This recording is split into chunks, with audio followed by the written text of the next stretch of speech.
आज होली है और वीडियो शुरू करने से पहले आप सभी को होली की ढेरों शुभकामनाएं। लेकिन ये शुभकामनाएं संबल ही नहीं बल्कि देश के सभी मुसलमानों पर भारी पड़ती हुई नजर आ रही है। ये मुझे आपको बताने की जरूरत नहीं है, आप पहले से ही समझदार हैं, क्योंकि यूपी समेत पूरे भारत में सनातनी राज है। नमस्कार, पिंटू सक्सेना और आज इस वीडियो के माध्यम से हम देश में होली के नाम पर बढ़ रहे सनातन के वर्चस्व को जानने की कोशिश करेंगे कि किस हद तक सनातनियों का मोदी राज में हुड़दंग बढ़ गया है, जिसके कारण देश की मस्जिदों को त्रिपाल और पन्नी से ढका गया है। ये तो हम सभी जानते हैं कि होली रंगों का त्योहार है, लेकिन इस होली लोगों के दिलों के रंग मेल नहीं खा रहे। इस बेमेल रंगों की होली में कोई खलल उत्पन्न न हो, इसी के लिए प्रदेश की सरकारों ने खासकर यूपी और बिहार की सुरक्षा के पुख्ता इंतजाम किए और इसकी वजह एक नहीं बल्कि दो है। पहला, एक तो आज होली है, वहीं दूसरा आज जुमे की नमाज।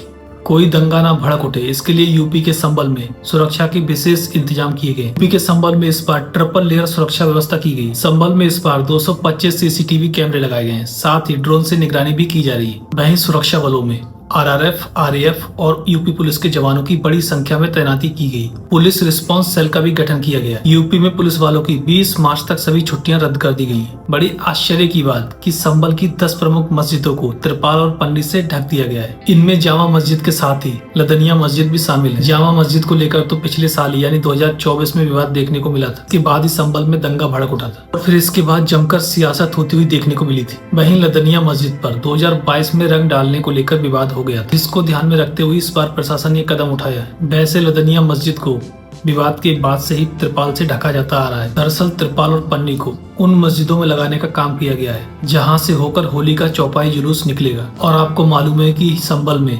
सनातनियों को योगी जी ने कितनी छूट दे रखी। कई मीडिया रिपोर्ट्स के माध्यम से लोगों के विचारों के बारे में भी जानने को मिलता है। अक्सर लोग ये कहते हुए नजर आते हैं कि कोई डर नहीं, योगी जी का राज है, जितना समय तक चाहो होली खेल सकते हैं। इन लोगों की यही मानसिकता आज की जुमे पर भारी पड़ सकती। इसी को ध्यान में रखते हुए संबल के साथ ही यूपी की कई मस्जिदों में जुमे की नमाज का समय 2:30 बजे कर दिया गया है। इस बात से तो आप परिचित होंगे कि हाल ही में संबल के सीओ अनुज चौधरी ने क्या कहा था। उन्होंने कहा था कि जिसे रंगों से परे जब अपने घरों में ही रहे। जुमा तो साल में 52 बार आता है और होली साल में एक बार। जिसके बाद उत्तर प्रदेश के सीएम योगी आदित्यनाथ ने भी उनका सपोर्ट किया। साथ ही इस संबंध में बीजेपी के कई नेताओं के बयान भी सामने आए और सभी नेता एक ही स्वर में बात करते हुए नजर आए। इनमें संजय निषाद और कर्नैल सिंह का नाम प्रमुख रूप से शामिल है। इन्हीं लोगों की वजह से सनातनियों के दिमाग 7वें आसमान पर पहुंच चुके हैं। आखिर बीजेपी नेताओं में मुसलमानों के त्योहारों के प्रति इतनी नफरत क्यों है?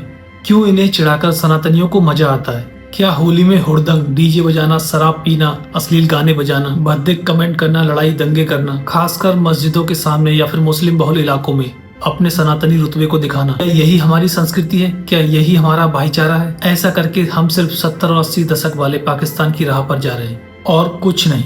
किस तरह से 70 और 80 के दशक का पाकिस्तान धर्मांध और हिंदू विरोधी था। क्या वाकई हम ऐसा करके मुगलों का बदला मुसलमानों से ले रहे हैं? ऐसा करके हम कभी भी देश में सौहार्द और शांति स्थापित नहीं कर सकते। देश में मुसलमान आज भी बीजेपी की वजह से खुलकर जी नहीं पा रहे हैं। यहाँ पर मैं एक बात आपसे साफ कर दूं, ना तो मैं किसी धर्म की वकालत कर रहा हूँ और ना ही मैं किसी धर्म के खिलाफ, लेकिन बीजेपी ने जो श्रेष्ठता का नशा सनातनियों के अंदर भरा है, उससे ही पर्दा उठाने की इस वीडियो में बात कर रहा हूँ। बीजेपी नेताओं के बयान के बाद देश की कई विपक्षी पार्टियों के मुस्लिम नेताओं के बयान भी सामने आए। इस संबंध में महबूबा मुफ्ती ने कहा कि पहले हिंदू और मुसलमान एक साथ मिलकर त्योहार मनाते थे, लेकिन योगी सरकार ने माहौल खराब कर दिया। ये लोग भारत में हिंदू और मुस्लिम का जहर बो रहे हैं। वहीं सपा विधायक अब्बू आजमी ने किसी को भी जानबूझकर रंग न लगाने की अपील की। सपा विधायक अब्बू आजमी ने कहा कि जुमे की नमाज को घर पर पढ़ा जा सकता है, लेकिन जुमे की नमाज को मस्जिद में ही पढ़ा जाना चाहिए। इस बाबत उन्होंने अपने मुस्लिम भाइयों से कहा कि अगर कोई हिंदू आप पर रंग डाल दे तो आपको उनसे लड़ने की जरूरत नहीं है। ताकत मिलने का ये मतलब कतई नहीं है कि किसी को बेवजह दबाया जाए। असल में देखा जाए तो इंसानों से जानवर अच्छे हैं, कम से कम अपने खाने के लिए लड़ाई लड़ते हैं, ना कि अपने त्योहारों की श्रेष्ठता के लिए। अगर इस संबंध में आपका कोई विचार हो, कृपया कमेंट बॉक्स ओपन है।